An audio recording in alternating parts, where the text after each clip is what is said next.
Hi, welcome to Cooking with ABN. My name is Ashley Beal and I'm a registered dietitian. If you've got 20 minutes, I have the perfect throw together meal for you. Today we are going to be making a one-pot rigatoni pasta. This recipe is super simple.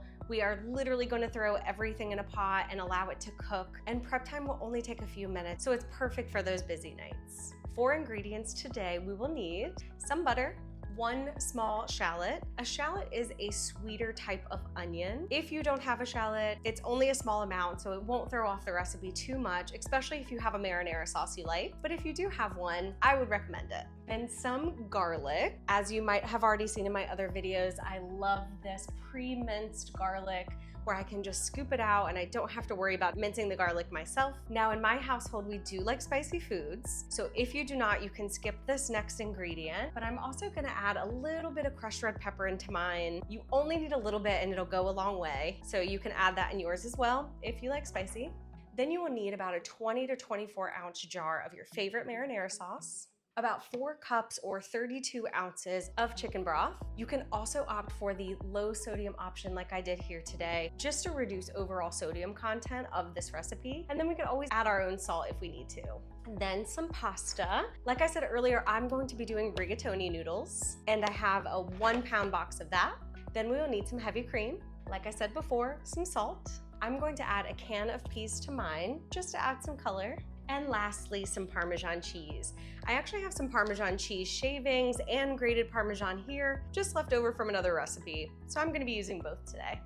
Now for equipment, this one is quick and easy. You're only gonna need a cutting board and a small to medium knife, and a Dutch oven or a large pot with a lid. This is where we're gonna be cooking all of our pasta today. Because of the material of a Dutch oven, it does allow the pasta to cook a little bit more evenly. However, if you have a large pot with a lid on hand, that also works perfectly.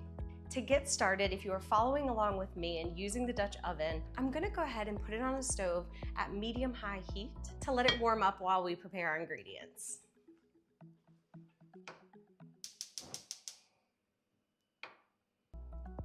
Now that I have my Dutch oven warming up, I'm going to take my shallots and cut it just like I would an onion, where I cut the 2 sides off, just like that. Get rid of this outer layer. Once I have removed the outer layer to my shallot, I'm just going to slice down all the way to the bottom, just to make small little ringlets, and then do the other side.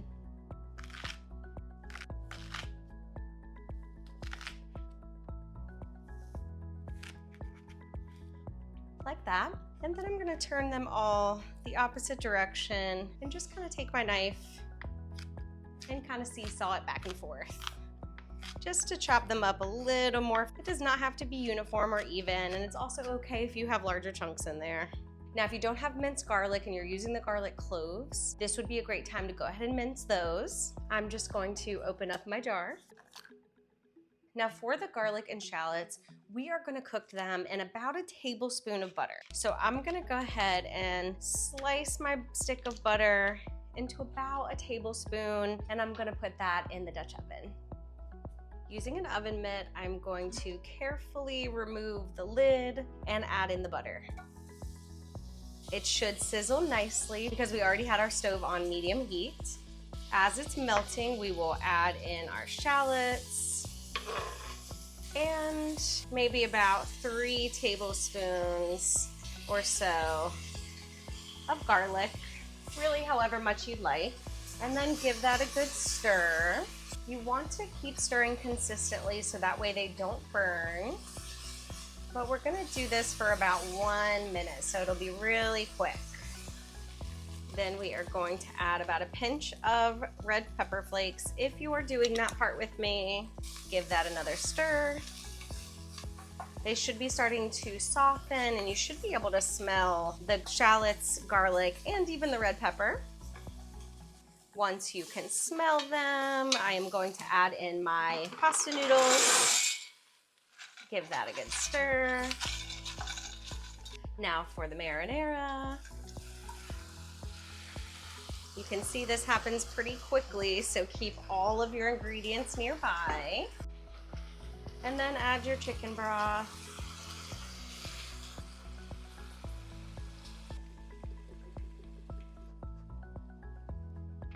Give it another stir. Make sure there are no pieces sticking down at the bottom and that all of your noodles are covered in the sauce. We will season with a little bit of salt, and then we're gonna bring our heat up to high until we can get a nice boil going. It may look a little soupy, but that's okay. A lot of this is going to thicken and absorb into the pasta as it cooks. Once your sauce is lightly boiling, go ahead and give it a nice stir, breaking up any parts that may have stuck to the bottom. Then we're going to reduce our heat to medium-low. Give it another good stir. And then put our lid back on the pot and set a timer for 12 minutes. Okay, now that my timer is set for 12 minutes and my pasta is cooking in the sauce we made, I'm just gonna tidy up my area, leaving out the heavy cream, the peas, and the Parmesan cheese for mixing in once it's ready. Then I'll put away all of the other ingredients we've already used, and I'll be back in a few minutes.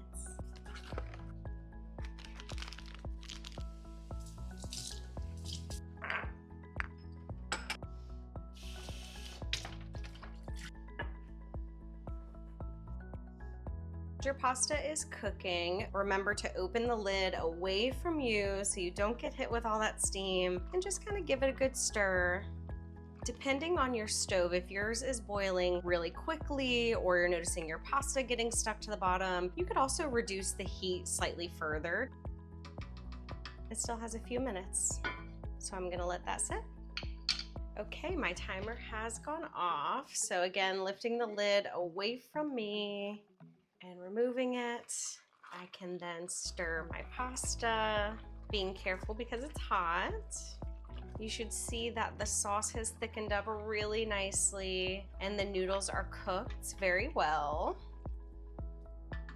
Now, reducing that heat to low if you haven't already, you will add 3/4 a cup of cream.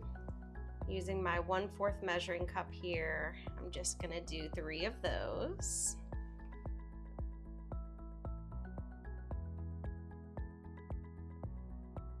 And then while I was waiting, I rinsed and drained my can of peas, remembering to rinse off the lid before opening, and then just add that to the pot. I'm gonna go ahead and give it a quick stir. And lastly, I'm gonna take my grated Parmesan and do about 1/2 cup here. So again, taking my 1/4 cup, doing 2 of those about. I'm saving my shaved Parmesan to top off the final products. But for now, we will want to mix all of these ingredients together until you start to see that you have a nice sauce blended well together. Now I will turn my burner off. Our pasta is now done. I'm gonna take my pot off the heat so that way it can start to cool, and then we are ready to serve. All right, and here you have a nice creamy pasta that took us less than 30 minutes to put together. Once you've given it a few minutes to cool off, I'm going to trade out my mixing spoon with this serving spoon so I can grab some of that good sauce that we just made and put it in your bowl. Just like that. To my bowl, I am also going to add the shaved Parmesan that I mentioned earlier. And there you have it, a creamy rigatoni pasta with some peas. Now for the best part. So good and cozy. Today we're having a really cold and rainy day outside, and this is just the perfect combination for it. My favorite part about doing this in one pot is that you don't have to dirty 2 dishes in boiling the pasta and making the sauce. Yum. This is also a great time where if you want to season it with a little bit more salt or pepper, you can do that. But either way, let me know what you think. I always love to hear your suggestions and try them out myself. So let me know if you tried it. Regardless, thank you so much for being here with me today, and I will see you next time.